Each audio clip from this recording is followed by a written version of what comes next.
এটা আমি দেখে বুঝবো না, এটা যদি 1 বছর 2 বছর 5 বছরও রেখে দেয় স্যার, এটার কোনো তো চিহ্ন নাই, লেভেলিং নাই। আমাদের কাছে খালি থাকে স্যার আপনার দোকানে ডেইলি সয়াবিন কত বিক্রি হচ্ছে, পাম অয়েল কত লিটার বিক্রি হচ্ছে?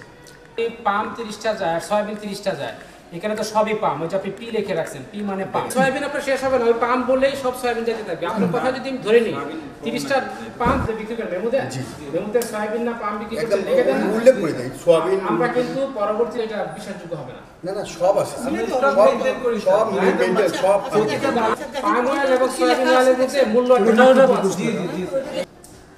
মানে পুরো অসুখ বিসুখের কারখানা।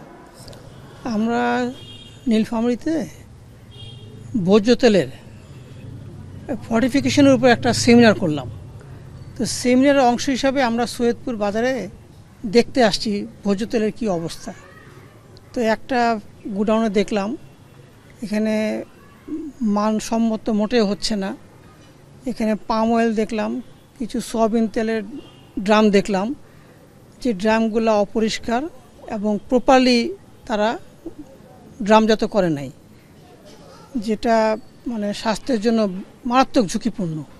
তো আজকে আমরা ওয়ার্নিং দিয়ে গেলাম এবং শীঘ্রই আমরা নীলফামারী অথবা সৈয়দপুরে ব্যবসায়ীদের নিয়ে একটা মিটিং করব, যেখানে বিভিন্ন সরকারি দপ্তর কর্মকর্তারাও থাকবে, ব্যবসায়ীরাও থাকবে।